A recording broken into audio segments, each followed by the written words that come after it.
Mom, we need to have a serious talk about what you did at the hospital today. I can't believe you would do something so hurtful and disrespectful to me and my wife. What are you talking about, son? Don't pretend like you don't remember. You were yelling at my wife in front of everyone. You were accusing her of being a terrible driver and saying that she was the reason why I ended up like this. You blamed her for causing me to be paralyzed. That's because she's the one who is responsible for this tragedy. She was the one who was behind the wheel when you got into that horrible accident, and this awful thing happened to you. Now my baby boy can't walk anymore. But that's not the truth, Mom. How many times do I have to explain this to you? We were stopped at a red light, obeying the traffic rules, and we were hit from behind by a guy in a truck who had fallen asleep at the wheel. It's not my wife's fault at all.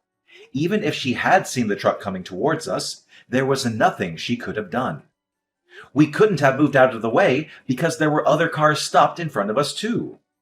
But if this terrible accident hadn't happened, you'd still be able to walk and run and dance. I'm your mother. I have to find someone to blame for this. Did you really just say that I would still be a normal person if this hadn't happened? Are you implying that I'm not a normal person anymore because I'm in a wheelchair? Listen, Mom, I don't care what you think your justification for being angry is. It's not my wife's fault, and I don't ever want to hear you say such cruel things to her again. She was injured in this accident too, you know. She has a broken arm and a concussion. So what? I don't care about what happens to some other woman's child. I'm only concerned for you. You can't blame me for being upset about your situation. You don't care about what happens to some other woman's child. You realize that she is my wife, right? She is the love of my life and the mother of our future children. She is part of our family. And this isn't the end of the world for me. I'll be in a wheelchair, but I'll still be able to work and live a normal life. So I don't need any more unnecessary worry from you. So this is how you treat me for caring about my son. Fine. If that's what you want, then I'll leave you alone. Santiago, I have something important to tell you. I was thinking about this a lot last night, and I came to the conclusion that it could be best for both of us if we just severed ties to each other and never spoke to each other again. What are you saying, Mom? Well, let's face it. Now that you're paralyzed, you can't really take care of yourself anymore, can you? You need someone to help you with everything, from getting dressed to going to the bathroom. If you can't take care of yourself, how are you going to take care of me when I get older and need your assistance? Take care of you, huh? Is that what this is all about? You're saying that since I can't look after you when you get old and frail, you want nothing to do with me anymore? Well, not just that. But even now I don't have the time or the energy to take care of you in your condition. I'm too old to be looking after anyone anymore. I have my own problems and needs. I know you've been helping me out with some bills since I don't work, but don't worry about me. I'll just live off the inheritance I got from your father when he passed away. And having one less family member to worry about will make things a lot easier for me. Just consider me not taking care of you in your current state as payment for raising you when you were a child. You're okay with all this, right? You must be out of your mind. How can you say such things to your own son after he gets into a major car accident that changes his life forever? I can't believe what I'm hearing from you. But you see where I'm coming from, don't you? I worked so hard to raise you all by myself. I did everything for you and gave you the best education and opportunities I could, hoping that you'd return the favor for me when I got older and needed your help. But it seems that's not possible anymore. A son can't even walk by himself is of no use to me. So please, just let me go. Let me be free from this burden. Fine, but just so I've got this straight, you're saying that you gave birth to me and raised me just so that I could take care of you when you're older? And now that I can't walk, I'm worthless to you. So you don't want to ever see me or talk to me again. Well, it sounds bad when you say it like that, but yes, this isn't my fault. Planning is the most important thing in life. I was planning for my future then, and I'm planning for my future now. I gave this a lot of thought, and this is the best decision for me. If we cut all ties to each other, I'll be fine. I can live comfortably off of my husband's inheritance. And this way you won't have to worry about looking after me when I get older or feel guilty about not being able to do so. It's a win-win situation. Look, Mom, do whatever you want. If you don't ever want to speak to me again, that's fine by me. But if you're cutting all ties to me, that means you better never contact me ever again for any reason. I know what it means. I should be telling you that. That means I don't want you stepping foot in this house again, trying to get anything that belongs to me or your dad. Starting tomorrow, we're not related anymore.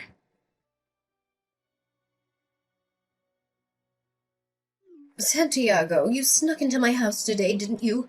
How dare you take my fridge and my TV? Return those things to me immediately. Those are mine. I paid for them myself with my own money when I was living there. I'm sorry for leaving them there when I moved out. I should have taken them with me sooner. That was an oversight on my part. Sorry about that. I'm glad that spare key was still in the fake rock we hid in the garden.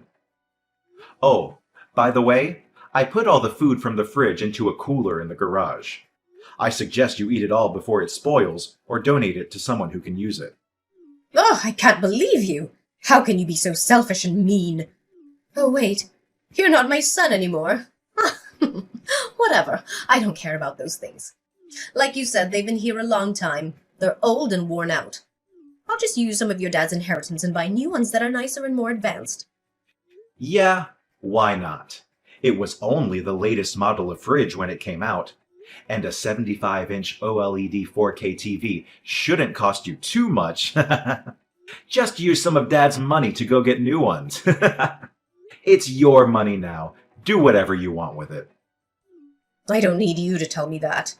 But that's exactly what I'm gonna do. Don't message me anymore, and don't try stepping foot in this house again.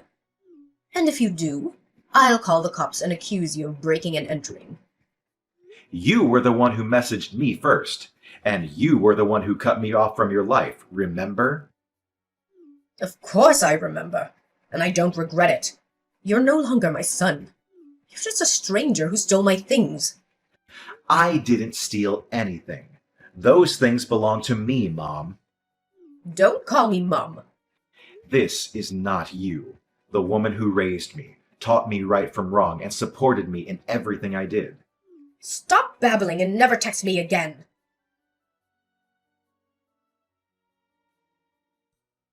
Santiago. What do you want now? You keep messaging me even though you said you never wanted us to speak again. You said you hated me and wished I was never born. I just have one last thing I want to say to you. One final message before I block you and delete your number. What? What could you possibly have to say to me after all the hurtful things you said? I threw out everything that was in your old room, and I mean everything. All your clothes, all your photos, all your memories. What? What do you mean you threw out everything? Why would you do that? That was my stuff. Huh, well, don't blame me. Why would I want a total stranger's things in my house? Remember, we're strangers now. You're not my son anymore.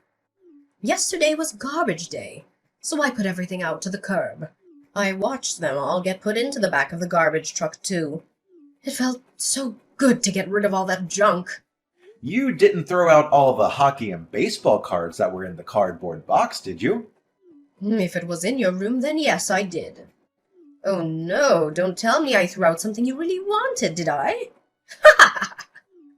I'm sorry, but it was all taken to the dump yesterday, so there's no way to get it back now. You did a really stupid thing, Mom. Huh? Are you saying you threw out everything Dad left to you in his will? Everything he wanted you to have after he passed away? The things Dad left to me? What are you talking about? Dad's collection. I can't believe you did that. A lot of those cards are worth between $500 to $2,000 apiece. Some of them are even more rare and valuable than that. Dad had so many amazing cards. The value of cards varies year by year, but I'm sure you'd have gotten at least $100,000 if you'd have sold them all. Huh? What are you talking about? You're kidding, right? Sports cards are just a kid's game, aren't they? They're just pieces of cardboard with pictures of people on them. They're not worth anything. Trading cards aren't a game. They're a hobby and an investment. Rookie cards of popular or famous players can be worth big bucks, especially if they're in mint condition and have a high grade from a reputable company like PSA or Beckett. Why did you think Dad was collecting them and holding on to them in the first place? He knew they would increase in value over time. You know I don't like sports. If it involves sports or stupid cards, I never listened to a word he said. He was always talking about his stupid collection and how much he loved it, and how proud he was of it, and how he wanted to share it with me someday. But I didn't care. I didn't want anything to do with him or his stupid hobby. Ha ha! Santiago, I'm still waiting for you to say gotcha. You weren't kidding, were you? Those things are worth money? Wait a minute. If they were worth money, how come you didn't take them with you? Oh, I couldn't take those with me. He left those to you. He was specific about that in his will. He said those cards were for his beloved wife Josephine, who always supported him and loved him unconditionally. Those cards were his way of saying thank you and showing his appreciation for everything she did for him. Uh-huh. You know, Dad was a collector. He collected everything. A lot of the stuff he collected just gets more valuable the older it gets. That's why he didn't sell anything before he died. He left you the things that would be worth the most in the future. You know, he gave me a few of the bigger, heavier antiques for me and my wife's new house. But he left all the small stuff for you because it would be easier to store, move around, or just sell. I know that, but I didn't know trading cards were worth anything. They're just small pieces of cardboard. Obviously, you didn't know Dad told you before he died that if you ever needed money, you could sell his collections. I assumed if the time came that you ever needed to sell things, I'd come and help you with it. But then, you decided to never speak to me again because of my accident. I had no idea.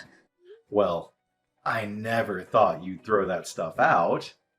You knew those cards were part of Dad's collections? It's kind of funny.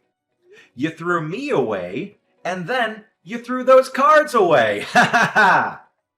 They were in your own room. I thought they were yours. Mom, I moved out long ago. I live with my wife. I have everything of mine here. I have everything Dad left me in his will, too. I came back the other day to get the only things of mine that were still in that house. The fridge and the TV. Everything else in there is yours. Santiago, please. You've got to go to the dump and try to get those cards back for me. Huh? No way. I'm in a wheelchair. I can't go there and do that. But you said they were worth over $100,000. You can probably find them if you get there right away. I can't search around a dump in a wheelchair. Besides, cards are worth money based on condition. They were probably crushed in the back of the garbage truck. I can't see them being worth anything now. The plastic card cases they were in wouldn't protect them from a garbage truck's trash compactor. Stop making excuses and try. At least a few of them must have survived. Wait, I've got it. If you can get those cards back for me, I'll let you be my son again. Then I'll be able to help support you again. I don't need you to support me. I'm a grown man. What are you talking about? You're in a wheelchair. You can't do anything by yourself. I'm not by myself. I'm married. My wife is here. And you know what my job is, don't you? You know I'm a 3D sculptor. People hire me to make models and sculpt for everything from plastic miniatures for painting to scale prototypes of projects. I sit at a desk and use 3D sculpting software all day. I don't need legs to do that. There are tons of jobs where people just sit at a desk all day. I don't know why you think people in wheelchairs can't do anything. Huh? You mean even though you had a big accident and you can't walk anymore, your income isn't going to change? Exactly. You really don't know anything about me, do you? In fact, I'll be getting a big settlement from insurance for this accident I had. I'll probably never need to work again, but I will because I love my job. What? You're getting money from this accident? I didn't know all that. Well, it doesn't matter to you anyway. I'm not your son anymore. Santiago, why are you being so cold to your mom all of a sudden? Your dad died and you moved out. I'm all by myself. How about you and your wife come live with me? Come over for dinner tonight. Let's talk about it. No way. Do you think I'm stupid? Why are you saying that to me anyway? You're the one who wanted to cut all ties with me. Santiago, please. Things are really tough for me. Thinking about my future now is making me really uncomfortable. I'm not surprised. I assumed it would. That's why I put the cards in a spot you'd easily see them in case you wanted to sell them. You were the one who went on a rampage and wanted to destroy anything you thought was mine. Honestly, I don't even feel sorry for you anymore. I've got it. How about you give me all the antiques that Dad left to you? I don't care if they're big and heavy. Huh? Why would I do that? Dad left those things to me and my wife. I'm not going to get rid of them. I don't want you selling them for money. Those things are all I have left of Dad. He treasured those things, and I'm going to treasure them too. At least give me a couple of them. You don't want those old things sitting in your new house. They won't match anything. Giving them to me is your best option. Don't you think your dad would be happy too because you'd be helping me out? You just don't get it, do you? Anyway, I'm not giving you anything Dad left to me. And there's no way on earth me and my wife are going to move in with you. From now on, I'm not even going to reply to any of your messages. You're so insensitive. I can't stand talking to you anymore. I've got money left in the bank. I don't need you or those antiques Dad left you. Yeah, about that. Mom, you're relying too much on that money Dad left you. I think you need to get a job. What do you have left in the bank? How much is it? Like $100,000? Yeah, so what? That's more than enough. How many people do you know with 100 grand in their bank account? I'm rich. Do you think you can live off that for the rest of your life? Huh? It's 100 grand. Yeah, and how much do you spend now in a year? 20,000? Just do some simple math and you'll see that it's only going to last you about 5 years. When Dad was alive and working, your standard of living was a little high.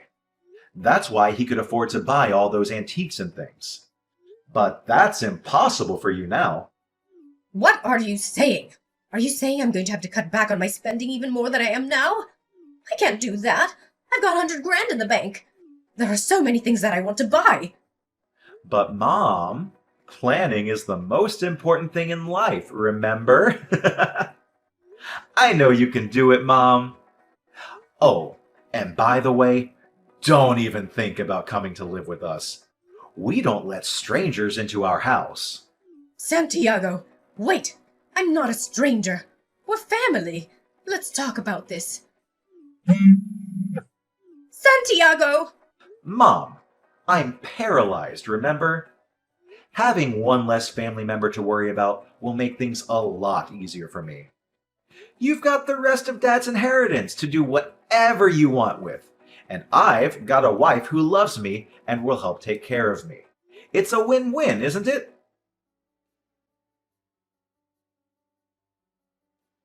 The next day, my mom rushed to the dump by herself, desperate to find the cards she had thrown away. She didn't bother to ask permission from the dump workers, so she snuck in and started digging through the piles of trash. The police were called, and by the time they dragged her out of the dump, she was covered in garbage and stunk to high heaven. She looked like a madwoman, with dirt and grime all over her face and clothes. The police assumed she was off some sort of medication or something, so they brought her to my house. But I explained to them that we had cut all ties to each other and that I wouldn't be taking responsibility for her. I told them she had thrown away a valuable collection that belonged to my late father, and that she had no right to do so. The police had no choice but to take her back to her house. It was clear They didn't want her sneaking up their lockup area, even for one night. They warned me to stay away from her, as she seemed unstable and dangerous. A few days after that, my wife and I returned home from a trip to find quite a surprise when we opened their door. It looked as if a tornado had gone through the inside of our house. We had been broken into, but I knew that it was my mom who had done it. She had smashed the windows and kicked down the door, looking for anything of value that my dad had left me. I swear, my mom doesn't listen to anything anyone tells her, because I told her that Dad left all the small things to her. Nothing of mine was taken, because all the antiques I got from Dad were way too big for my mom to move by herself. But she had made a mess of everything, throwing things around and breaking them. She had also left a note on the kitchen table, saying that she hated me and that I was a selfish and ungrateful son. She said she hoped I would rot in hell for what I did to her. But my mom had tested my patience to its limit, and I decided to call the police on her for breaking into my house. When the police came and picked her up for the second time within a week, they explained how serious the consequences for breaking and entering could be if I proceeded to press charges. My mom realized that I was serious and that she needed to back off, and she begged me not to send her to jail. She said she was sorry and that she loved me, and that she just wanted the cards back. But I didn't believe her. I knew she only cared about the money. I decided not to press charges, but I also decided not to ever speak to her again. It's possible that I might change my mind someday in the future, but as for now, we've put up our house for sale, and we're going to be moving away without telling her where we're moving to. I'm changing my cell phone number too. That way, I won't have to worry about her contacting me ever again and harassing me every few days.